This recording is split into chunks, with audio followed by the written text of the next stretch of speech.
lelo esengeli boyeba que bana ya 6e basali dissertation avec un partenaire idéologique caméra ya lingala facile etambolaki.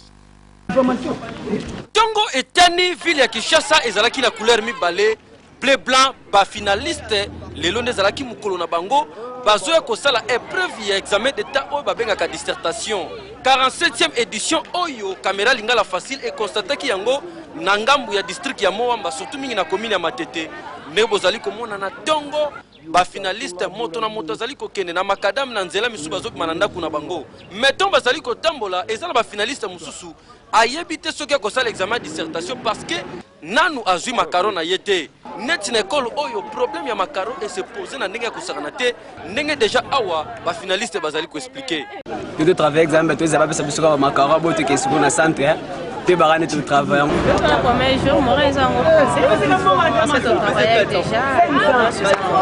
non tout ça on reste au thème poani donc makaro na arrêté petit héros ba centre ba fixer sur 7 heures juste petit héros tout ça na noir même ba ciment na 4 jours ba ça bon à part na bekol wana to constater pe que na bekol mususu ya pembeni bango pe ba finaliste musuno bazui wa makarote mais na centre oyo to kutaki déjà bana ici ba koti ba finaliste nyonso ya kokoka tala kutu chef ya centre bani déjà ko panza ba carton oyo po bimisa ba item oyo ba finaliste ba kosala ngo examen ya dissertation